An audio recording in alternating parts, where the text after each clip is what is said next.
Hello, dear Brian. Hello, Haley. How are you? I am wonderful. And you? I, I'm doing great. I just celebrated my 75th birthday. Indeed, happy birthday. Thank you. It was uh, our friend Leslie took Ray and me to the movies. We saw A Man Called Otto. We Oh, had ordered food in advance, so we ate our dinner in the theater. I smuggled in three chocolate cupcakes. They whispered happy birthday to me, and I sang too. When we ate the cupcakes, and it was really nice. It was really so fun. Ray special. gave me some, yeah, Ray gave me a lot of gardening tools, which are perfect for me because I love the garden. But I gotta say, if I can, that scarf that you are wearing is beautiful. Thank It's really you. beautiful. It's It, in the south of Mexico, sort of I'm in Chiapas, Oaxaca. They're very well known for their textiles, and most of their textiles are on a loom, yeah, are sort of hand woven. So it's are we did we freeze? Are you yeah, there? yeah, you're freezing, but that's okay. You were saying that South Mexico This, wheat is a big, yeah, very well known for amazing textiles, beautiful textiles, and their weaving.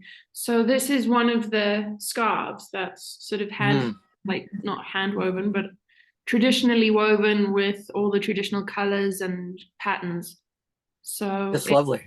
yeah, the Yeah, it's actual really pretty. market, yeah, they have different little markets here in town, and one of them is the textile market. And it's just this explosion of vibrant color. It's one of my favorite places. You can be in the most awful mood, and then you walk into this market, and it's just like Yeah. it exploded. Doesn't that, yeah, going into a flower, for me, if going into a garden, shop or an arboretum or wherever, it just changes your Yeah. mood. I once had Lincoln, our Labradoodle, with me in the grocery store, and this woman came up and said, I'm sorry, I got to tell you this. I was in a really bad mood all morning until I saw that dog. How Can I beautiful. pet him? Yeah, it was great. It was great. I incidentally, women, you know, I love being a man. I've been my whole life, but I envy the um, the selection, the opportunities women have to pull together all kinds of interesting, you know, colors and dresses and scarves. And I mean, It's one of the that's fun pretty fun. things about being a woman is that we get to really be creative about our outfits. And that Yeah, being said, yeah. too, in this area that I'm in, there's still people that wear very traditional outfits, and the men have very traditional outfits that are equally as colorful as some of the women. So it's a lot of fun to sort of see the sort of women and their traditional colorful outfits and their patterns, and then the men have their version of that. So Oh, I think, when we come down to the very raw humanness and sort of the very traditional cultures, color is a very big thing. It's when we sort of move Western and sort of let go of that creativity, that sort of childlike attraction to color, that we start going into the grays and the blacks and the whites. well, as you know, I've traveled the world to speak to corporate executives on gay, lesbian, bisexual, transgender, queer issues. And I spoke in Tokyo, and every man was in a black suit. I mean, people don't make eye contact, but everyone looked the same. Mm. And they say in Japan that the protruding nail gets hammered. You know, don't do not call attention to yourself. Well, the next day we were in India, and my God, the colors! Oh, it was like confetti. Just every color with all the saris, all the women Yeah. wearing these beautiful colors. It was quite a treat and contrast.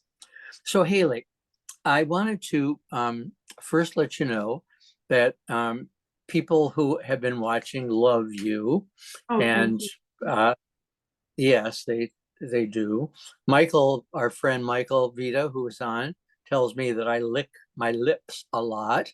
And that's because, yep, that's because I have dry mouth. It's crazy. I can get to the point where it feels like cotton. So I'm licking and trying to create, anyway, blah, blah, blah.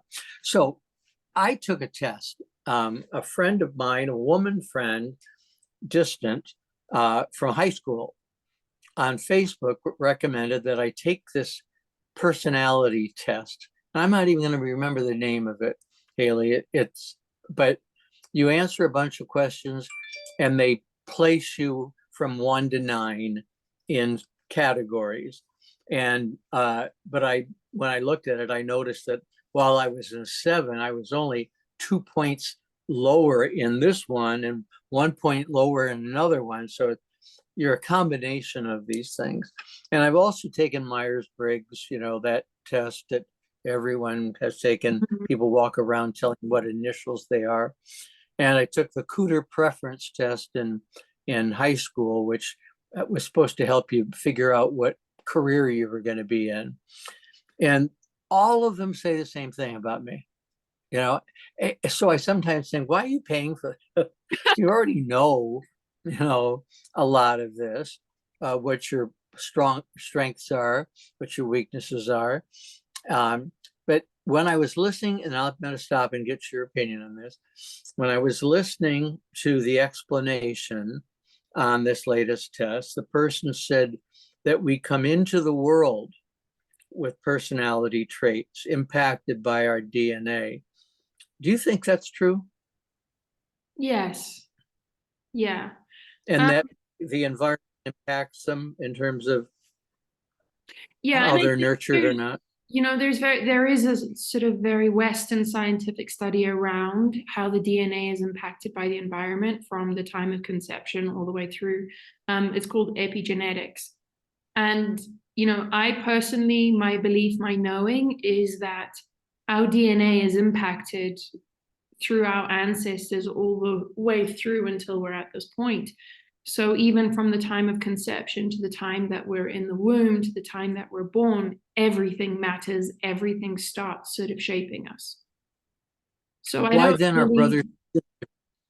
why are brothers and sisters different then in personalities if they're getting the same DNA? Because they have different souls. Okay. So it's not just DNA that forms our character. It's the soul too. Okay. And the soul comes into the world with a personality? I believe that as humans, we come into this world with ancestral lineage and soul lineage, and the two marry together to this life experience. And the two of those coming together form sort of the basis of the character.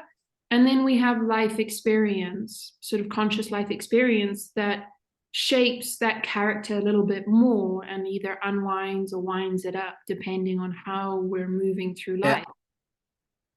Yeah, that for me, we're on the same page there. I like that a lot. I really like, especially the feeling that my ancestors, are part of me. I've never studied my lineage. My brother has, but I've never gone back to Ireland to find the place family once lived. Probably, I've done that 23andMe, I think it's called, test to figure out what all of my lineage. But it's a fascinating question. Why are we who we are? I just got off the phone, Hayley, with a friend who just retired, right? And we were talking about retirement and what are you going to do? And he started talking about nursing care when you need it. I said, forget about that. Forget about that. That'll take care of itself when it's time. Right now, the challenge is be in the moment with gratitude, right? Be in the moment with gratitude, and that's all you need. If you stop the thinking, right, and you bring love to the moment and you look around and you see love and you see beauty, you're in heaven, and express gratitude for it and you'll stay there longer. Yeah. Right? And you won't go wandering looking for something else because you've got it. I think, you know, when we talk about character and what kind of characters or what kind of personalities tend to lean more towards that, I think that has a lot to do with the soul's evolution and the soul's lineage. Um, because I always sort of ask the question, why are some people more resilient than other people? What is that sort of resilience factor? And Hmm. you know, for me, the simplest way of looking at that right now is just being able to say that's old soul versus a younger soul. Sort of Uh-huh. that helps me sort of understand it, but I don't think that that's the complete picture. And I think when Hmm. looking at these personality tests and these labels, these stereotypes, it just helps us sort of calm down from the constant questioning, the constant asking of who am I and why am I this way? Because when we can attach a number to ourselves, so the test you're talking about, the Enneagram, where everybody knows it as what's your number. Yeah, that's anagram. That's right. Yeah, it Have helps you us. done? It Have gives you us done some, it? yeah, I've done it. I have an interesting perspective around all of them, but I have I want to done hear it. many of them. I think they help us to just relax and step out of the questioning for a minute. I'm not a big fan of them. I believe that they're just the same thing relabeled. Somebody just came up and was like, oh, I've got a different interpretation and just put a different set of words or numbers around it. So there's, you know, the Myers-Briggs, there's the Enneagram, there's human design, there's astrology. There are all these things to help us try and answer that question of who am I and why am I this way? The fundamental truth should just be called the fundamental truth rather than calling it sort of Myers-Briggs and all these different interpretations of the truth. Can I share with you? So on my journey, I have always known from the tests in my heart that I was on a journey of ministry, right? That I was called to help people. And so, this latest test, the Enneagram, was a 7 for me with high numbers, high in other areas, but 7 was my number. Myers-Briggs, extrovert, obviously, and the Cooter preference was social work, 99%. So here's my question. I'm very happy with who I am and what I've done, but I wonder if there's not more that I am called to do and how I'll know that. My guess is that you let go of the question and just live your daily life and it'll appear. If it's there, it will come to you. What do you think? I think it's important to question, but not to be attached to the question and continually seeking the answer. I think asking the question and then letting go and letting the information come to you is important. I think until the time that we die, we have an opportunity to learn more about who we are. I think that is our life purpose, to know thyself. Mhm. So that we are constantly learning a little bit more about ourselves, learning a little bit more about ourselves, and deciding, you know, as we get to learn about ourselves more and really wind into what is the heart truth and being able to tell the difference between heart desires and egotistical wants. Mhm. We continually are moving into, oh, I like this better. I like this better. And I think, you know, as the Higgs calls them the rockets of desire, we're constantly in this place of creating, creating, creating, creating. And I think to be able to be in the energy of creating, you have to ask the question of, can I do more? Can I be better? Can I be Mhm. more me? What does that even mean? And I keep the question that I have asked since I was little is, will you do with me what you want? Mm, Meaning, I've only wanted to be a vessel. I've only wanted to be an instrument. And, so you've got 5 minutes here, in terms of a speech that I was told going to be 5 minutes. You've got 5 minutes here. You got to say what you want to say with this audience, right? And so I still feel that about the future. Look, I don't know how many years I have, but do with me what you want. Yeah. But one of the things I like too, Hayley, is you talked about the DNA bringing with it our ancestors. You know, we're part of a chain. You know, when Hayley goes and Brian goes on to our next soul experience, what we have done and who we are and who we've influenced is still on this planet as part of the evolution. We've moved it forward, right? And whoever takes up now from us will move it forward. But it's going to be generation after generation after generation that doesn't even know our names and doesn't know what we've done, but will have been influenced by what we did here as much as they were influenced by Dorothy Day or, you know, any of the great people whose name we could throw out, Desmond Tutu, you know, all of that is part of what they're bringing because we're in a web, you know, we're part of this web that's all connected. You're my sister, you know, we may not have grown up together. Yeah, I see that as very much the weave. We're woven into this life, and I'm a thread, you're a thread. And, you know, that thread comes from a bunch of other threads being woven together. And one of the questions that I often get is, well, if you don't have children, then that's the end of your lineage. And I have to remind people that no, that's not the end of my lineage. For every person that I impact, whether good or bad, I impact their DNA. I'm now woven into their DNA.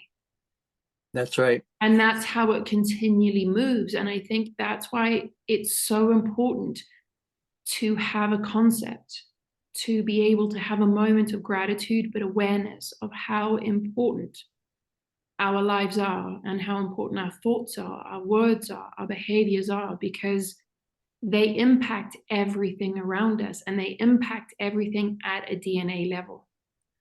So when I speak to somebody and I choose to say incredibly harsh words that hurt them, that changes their DNA. They carry that now for the rest of their life. And if they choose to have children, that's passed on to their children. However, if I choose to use very kind words, motivating words, inspiring words, that equally impacts the DNA. And now that moves forward. And part of the purpose of meditation, part of the purpose of a conscious living, is to have that awareness and to always choose, what do I want to pass on? What is my legacy? And it doesn't have to be my legacy is a foundation that I built or a building or that physical presence. It is, how did I impact somebody's life? Was it for the better or was it for the worse? And the impact, the influence can be somebody at a traffic light laying on the horn for the person ahead of them. Our parents or our romantic laying on the horn impacts me in the car next to the guy because I'm hearing the anger all day. That's anger that's behind this pushing that long. You can toot a horn and it's not angry. It just said, wake up, there's, you know, light chain. Or you can lay on it saying, I'm really angry. I think I've told you about this guy who did that to me recently. But so one, I want to talk about another thing, and I think it's all woven together. I've never, and tell me if I've already spoken about this. In my whole life, I've never felt alone. I've always felt the presence of a higher being. And I've called it different names. But I've never, even when I was terrified, even when I was threatened, I never felt alone. And I wrote about this recently, and I said, I know there are people who have read the same exact books that I read, right? Hermann Hesse's Siddhartha, right? or Eric Fromm's The Art of Loving, all the books that they've read the same books and they come to a completely different conclusion. That I'm talking to an imaginary person in the sky, and when we die, it's all over.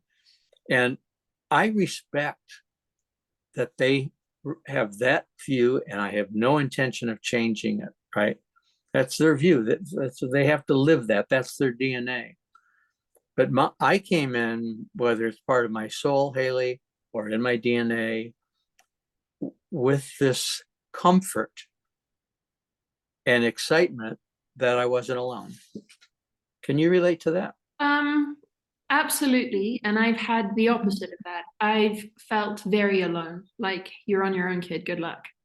And I think if we take that back to the soul and sort of the ancestral DNA or the ancestral lineage, the soul lineage coming into the DNA and asking what's my purpose here, a lot of our purpose is to return to love, to return to that place of knowing that if you're in love, in a place of love, or if you're feeling love, you aren't alone. You start to open up to this idea that you're never alone. So I think that's part of the soul's lesson. And it is, that comes down not just from the soul, but also from the ancestral lineage, because there could be ancestors that at one point decided that they no longer trusted in anything else and made a conscious decision that I am all alone, and that's passed down into the DNA. And now perhaps I'm the one to end that pattern and decide from now on, I'm not alone. I spent, until I really became conscious of asking questions about why am I here? Those questions came because I felt so alone. And even now, part of my life journey is reminding myself, hey, you're not alone here, kid. There's just other humans, but there's other beings around that are available to you. And this week on Tuesday morning, I went on top of my mountain and watched a sunrise. And I was sitting there and the sun is over here, but I'm paying attention to a rock over here, as usually happens with me. And I immediately sort of felt this hug around me, and I heard the words, I'm here. And I was sitting there going who's I'm? I am who am. I'm appreciative for the hug. I'm very appreciative for this moment. But who's I'm? When you're saying I'm here, who are you? And so I kind of took that down with me off the mountain, and I was like, is that God? Well, it can't be God because I believe that God is within me. So who is that thing outside of me saying, I'm here, I'm with you? And for me, it's very much the ancestors. It's my soul. It's all of it coming together saying, hey, we're here. It's not just you in your physical form as Hayley Evans, as a number 5, as an INFJ, as a white, as a girl. You're not just those things. You're all of this. So that I'm here to me was, this is all of you and we are all of you. That's fascinating. For me, I believe that God is within me, but also outside of me, right? Because God is you, Hayley, right? And when the hibiscus blooms and I stop in the garden and I admire it, that's God. And the air and the water. And so but maybe also calling it the Holy Spirit. I think, it's the Holy Spirit, it's the divine, it's source, it's me. I was also having this wonderful conversation about 2 weeks ago with my friend, and I was like, do you see the butterflies that I see? Or are those just me? And luckily she was like, no, I see them, but I've also wondered the same thing because it doesn't seem like anybody else sees them. So we had a wonderful moment of I see what you see. But immediately afterwards, you could see our brains just going wait a minute. How much of what I see is inside of me versus outside of me? So when you ask that question, or you say God is within me and God is outside of me too, How do you know that's just not all of you inside of you? How do you know your eyes are open and you're seeing outside versus seeing within? I, I, you know what? And I don't try to figure out the answer to that question. It's beyond me. Mm-hmm. It's just, there'll never be an answer. You can study it. And after I die, another person will study it and study it. They've Yeah. studied it from the beginning. You know, I all think, these people, Shakespeare, who has tried to help us understand love, and people have, you know, Francis of Assisi, who you told me was my spirit guide, right? That's all influencing us too in our understanding of this. I only have my experiences that I can trust, right? Because I can read two books that conflict totally, or I can listen to a conversation by two brilliant people who disagree totally on the essence, whether or not there is. All I have is my experience. And in my experience, I know there's whatever you want to call it, grace, Holy Spirit, which I kind of like because it floats through you, right? And that's what we're talking about. Make me an instrument of your peace, right?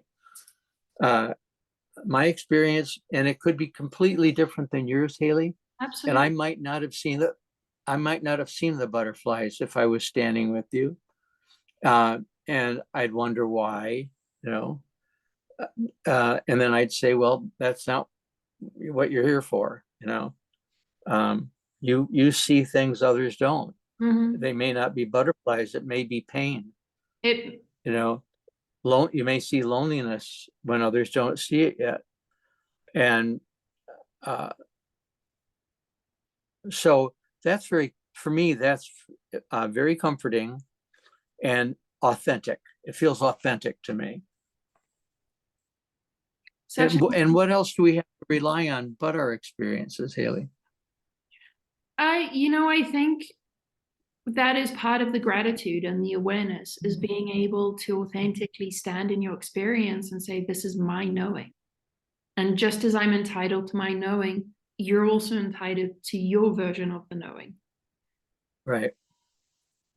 And I think, that's where the concept of human rights comes from. And each of us has a role. Each of us in the evolutionary process has a role to play.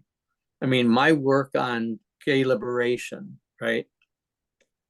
Evolution was wanting that for all of us around the world, working on that. So it got out of the way. Get the orientation out of the way.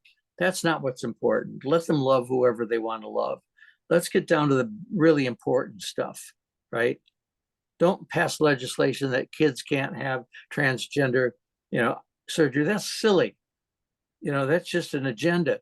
This is moving. We're moving towards love. We're moving towards human coming together, right? So the issues of race and the issues of age and the issues of sex and the issues of gender, come on, hurry up, Well, get and I them think over. you can also throw in the issues of personality tests because there's some people, there's some companies that will only hire a certain personality test. They will only Good for hire you. a certain number or a certain, initiative. I didn't know. And I think, we are slowly but surely, and, Bill Glenn reminds me of this often, and I'm reading his book where he mentions it. And I think it was Martin Luther King that he quotes that said, over the arc of time, we are generally moving towards love. In not those Yes. words, but in that sort of general direction. And I think, we have to realize that everybody has their own perspective. They're entitled to their own perspective. They're entitled to put words and language to that perspective. And for some people, it resonates. And when it resonates at sort of a crowd level, there is something happening there. More voices come together to bring awareness to a topic. But I think we still have to, at that point, question our truth. And I wrote this yesterday, that it's really important that, to understand that we create our life. So if we're creating our life, it's really important to create based on our truth and not somebody else's. And I think when we start coming into these massive crowd topics of race, of gender, of religion, it's wonderful that so many voices are coming together to bring awareness to it and to provide some power to it, some force to it. Within that, I think it's critical to still sit and say, is this truly me? Where am I on this? Versus just letting somebody else see your perspective.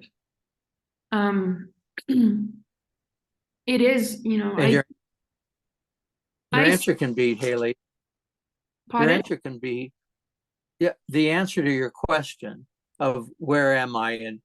And we don't have to act in reaction to what others are doing. We may say, it doesn't fit right now for me. Instead of arguing with somebody about it, just sit back and say, for me right now, that's not a big issue. It's not what I'm here to, I know that I'm here for something, but that's not the one that I was sent for. Or you could be doing it in a different way. It doesn't have to be just one way. Right, right. So, I always thought growing up that I would be a massive activist. Meaning I would be the activist that is very much sort of with a placard, making a lot of noise. I honestly was like, totally, I'm probably going to get arrested. I'm probably going to get pepper sprayed.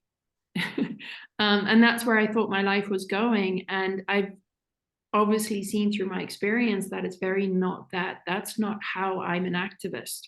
My form of activism is being the most authentic version of myself and seeing people at the individual. I don't necessarily see people at the collective stereotypes. So that's my form of activism, fighting for the individual right.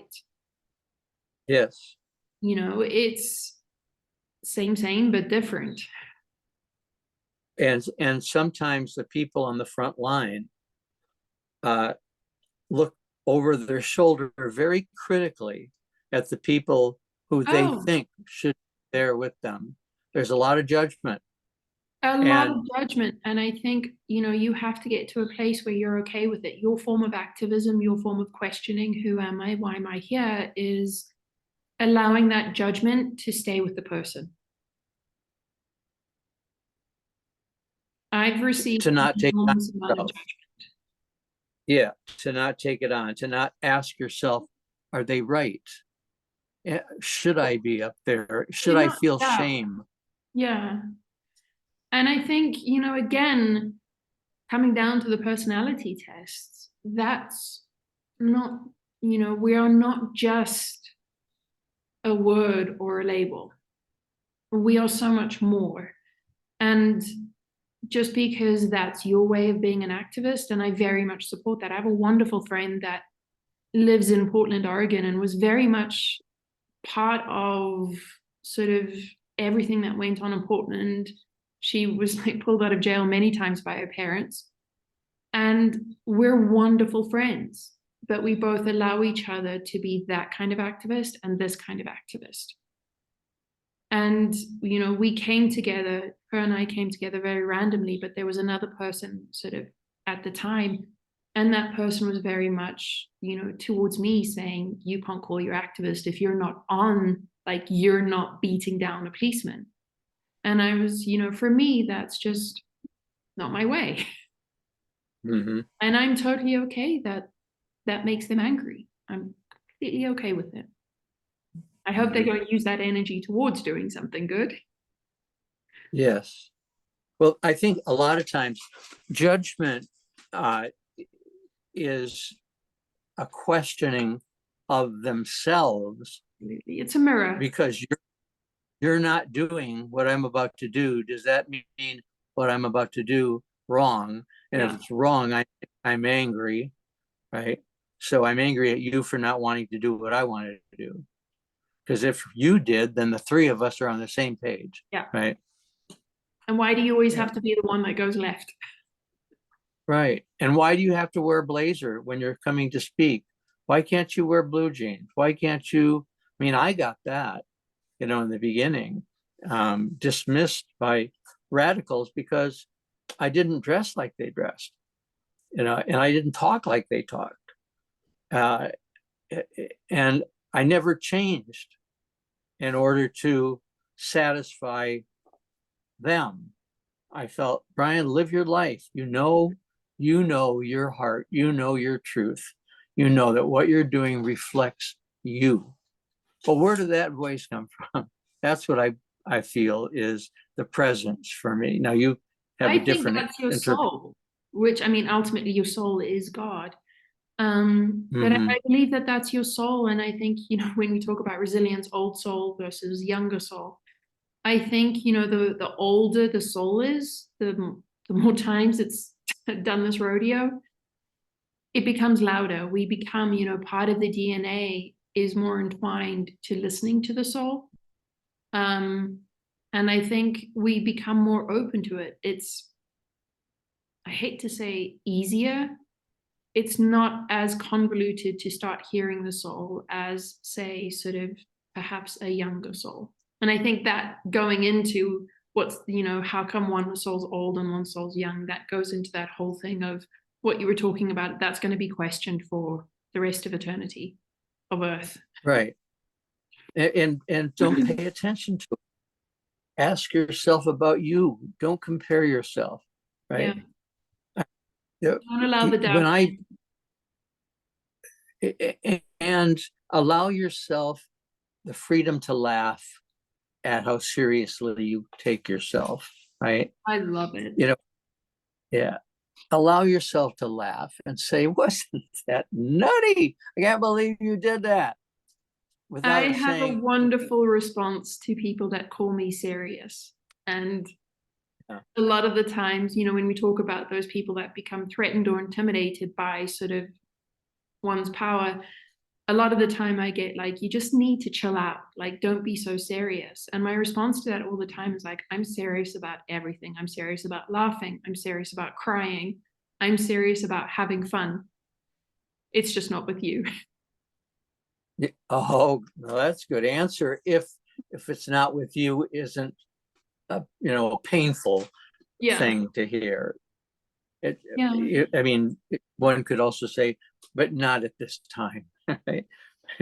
It's At this moment, because you have a great laugh, and but you are a thinker, and you knew that from early age that you were thinking differently than other people, well, and so it's not necessarily just thinking, it's experiencing things. I had an awareness at a much earlier age that I experience the world in a different way than most people.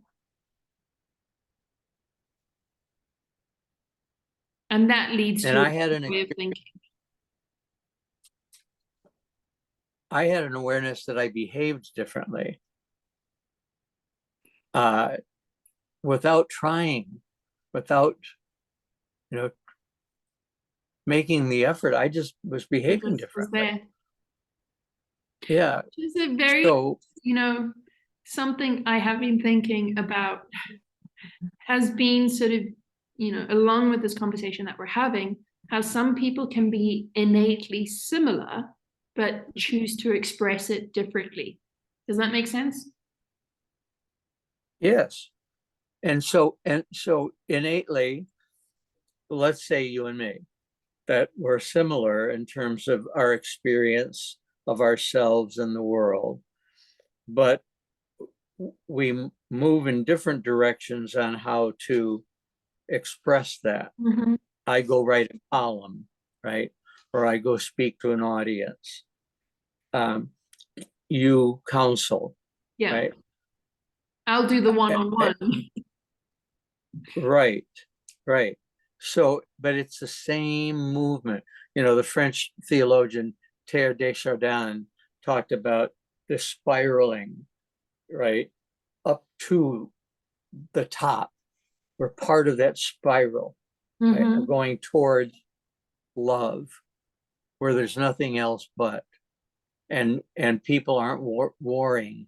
It's like the finger gets snapped and there's no war. I mean, obviously, it took a while to get there for the human to evolve to that point, but we're part of it, and joyfully, so joyful that I can be a part of it. Absolutely. Yeah. I asked my friend who just retired. We had a Zoom talk, and I said, if you died tomorrow, would you feel that you lived a full, happy life? And he said, that's a good question. Because he's thinking about right now, he's thinking about things from the past that he wished he did differently. But Hayley, I could go, if I end up going tomorrow, do not cry for me, because I've lived a full, happy life. I think that's a I whole just, other topic, though, the fear of death versus the fear of life. Mhm. And would I, and I, death is such a wonderful topic. It's one of my favorite topics. I have joy about death in a really good way. But I think that if I died tomorrow or this afternoon, I would have no real human consciousness of that, because I wouldn't be here. But I think, for me, it's so exciting to have awareness and consciousness. And so It is. to be able to sort of realize at the end of the day, this is the end, this is a death of a day, this is a death of me right now, because tomorrow I'm going to be completely different. Yes. Not just mentally, but physically too. Our cells change consistently. And I think, for me, whether it's deep thinking, old soul, the INFJ, the number 5, the 1-3 on the human design, for me, these things are sort of the impetus to gratitude, to excitement, to waking up every morning and being like, oh my God, I hear the birds. It's time to get up. Yay. Hayley, and when you look back at all the tests that you took, do you feel that the numbers were pretty close to capturing your soul? No. The numbers for me, the numbers and the letters for me capture the most obvious. So if anybody were to meet me, they would say that I'm serious, that I'm a deep thinker, because that's the surface. That's the most obvious character traits that anybody would take from me if they met me for an hour. Yeah. Yes. Because you want to talk about something beyond whether or not the sandwich had enough mustard on it. I mean, when people can say, boy, you're really. Yeah, not because I'm an introvert so much, but because I'm quiet, because I'm listening, I'm observing, I'm experiencing this moment on so many levels and having the best time ever. That's not reflected in a 5. Mm-hmm. Can I ask you, how much effort did you put into understanding what they were trying to tell you? Did you do much reading about the 5, or you being closed up? No, I kind of read, sort of, when you do these tests, you get like your report back, and I kind of do a bit of research to see how much of it resonates, and if it resonates deep, kind of go with it.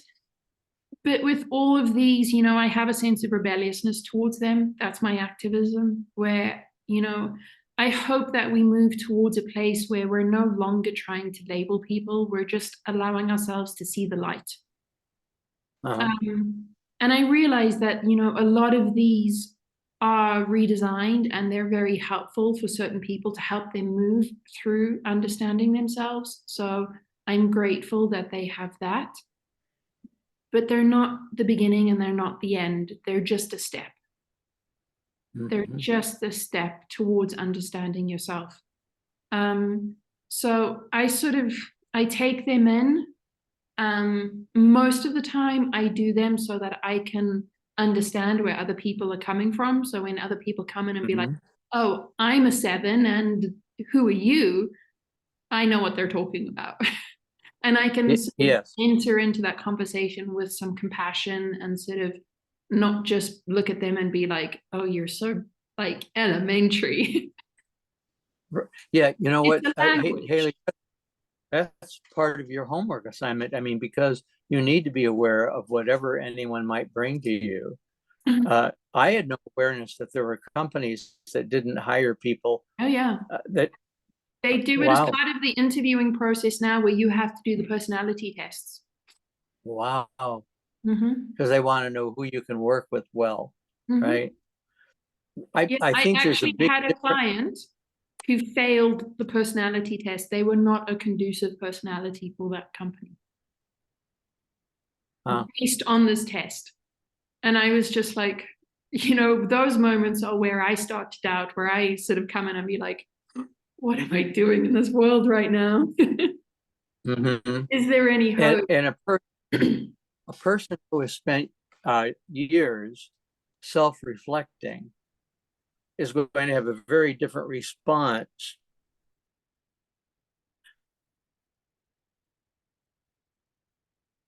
from themselves. And Oh no. I think a person who, I mean, I can look at the results and say, yes, yes, yes, yes, yes. Well, the results are reflecting the answers to my questions. They're basing their numbers not on spending time with me, but how I answered the questions they Mhm. asked, right? And uh, and so the questions they asked led to an impression that this is the kind of person I am.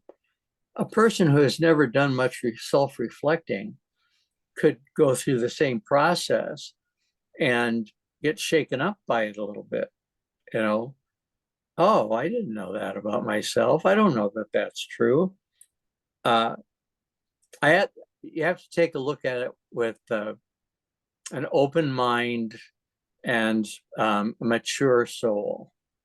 Right? There's a wonderful quote in a book. And it was, I read this book sort of at the beginning of all of the diversity, equity, inclusion sort of change that was going through COVID. And within that book, one of the quotes were that these labels, these personality tests, these stereotypes are just an introduction. They're not the whole story. So That's it's good. almost like, they allow you to break the ice. Let Hmm. them just be the icebreaker. And this friend who wrote to me on Facebook said that she went to a weekend workshop. So it's more than just take this test, uh, but it's a business. It's a business. Everything everything they offered had a price. This was not a freebie, right? Mm-mm. If you watch the results, these are the kind. This is the different things you can buy from us in order to get them. And Right? if you want help, So here's the next price level. yeah, well, there's this Mankind project, which I thought was pretty cool in the beginning. It was trying to help straight men mostly figure out who they were as a result of the women's movement, where everything was changing. But one of the things I realized is that they're constantly raising money. It's not about who you are and how you're growing. It's about, come to this workshop, you need to. It's $75 or whatever. Catholic Church fell into the same problem. It's The inspiration capitalism. behind it was lost to how do we keep all these lights on? How do we pay for this property, these buildings? So it all becomes a business. Mm-hmm. And that's where I think we lose our way. I I 100% agree with you. I think we get caught up in sort of those very outside pleasures and definitions. And I think, you know, based on my understanding of the soul, the minute that we start basing our value on outside definitions, we deviate, we separate. We Yeah, start to from feel our soul. anxiety. We start to feel all of these things that our body and our soul is trying to be like, no, no, no, no, no, you're getting further away, come back. Uh-huh. But I think it's important to remember, you can't be, for me, I can't be naive. I can't be ignorant. I can't sit here and just say, I don't agree with personality tests, so I refuse to have anything to do with them. I don't believe in capitalism, so I refuse to have to do anything with capitalism. It is my part of understanding that I'm part of the world on February 2nd, 2023, is this is what's happening. Mm-hmm. And, realizing that we all liked money is the way that we pay for services and food and resources. So we have to understand that where we are as humans right now, the more money we have, the more we determine that to be successful. Versus, Yes. that's where the major collective shift thought process is, versus the few of us that consider success, how much joy did I feel today? Absolutely. And if, as the Tao teaches, if you're searching after success, you'll never be satisfied because there's always something more. There's Right? always something more. And I think that's part of the human life. So be really clear on what you're defining as success. Hopefully it's your truth and not somebody else's truth. Neither's right. Exact.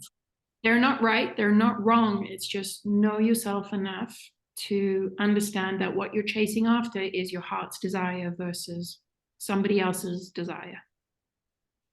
Real quick example of that. We were at dinner last night with a couple friends, straight couple, and we were talking about, this guy was talking about his first marriage. And he said, my three best friends all got engaged. He said, and I was the only one who wasn't. So I asked my girlfriend if she'd marry me. He said, I never should have gotten married. I wasn't ready for marriage, but I did it because, I was feeling left out. Well, one, good for him to have the insight about that without being defensive and taking it on himself. Yeah. Not saying, oh, the marriage didn't last because she wasn't the right person. He said, I shouldn't have married. I wasn't ready for it. So that's supporting what you're saying about don't follow the crowd. Yeah. Think about it. It's not easy. It takes enormous courage to go left when everybody's going right. But from my experience, for me, it's the best thing that I can do again and again and again and again. Yeah, I think I've told you this, but I said it to the audience in Japan. You say the protruding nail gets hammered. What if the protruding nail gets promoted? What if our difference, when we state it, claim it, celebrate it, what if that gets celebrated by the company too, because they think you have something special to offer? And isn't that how, over the history of humanity, we've made these enormous leaps in consciousness? Yes. I mean, that's exactly what you did when you left the family. You didn't fit. You were a rebel, right? You didn't, right? Am I right? I am that nail. And I have been. Yeah. And look at you today. Look at me now. Yeah. It's all I see is success. Now, Hayley, I'm seeing all kinds of butterflies around you. Are you seeing the butterflies? No. I see the butterflies outside. I'm not seeing. But I know what you're saying. I know what you're saying. But I think, it's, the gist of today's conversation, I think, really is know yourself enough to know your truth and not take on other people's truth, whether it be the personality test or the definition or the stereotype. Good. I will send that. Definition or description to you, so that you can, put this up on YouTube. My friend who retired said, "How do I listen to this?" So I told him I'd send him the connection. Send him the link. Wonderful. Well, as always, I love our conversations, and I love me too that comes from them. Yeah, yeah, me too. In a couple weeks. Yep. I'll miss you until then. I know. Love to you, Ray and Lincoln, and we'll speak soon. Thanks a lot, Haley. Lots of love. Bye-bye. Bye.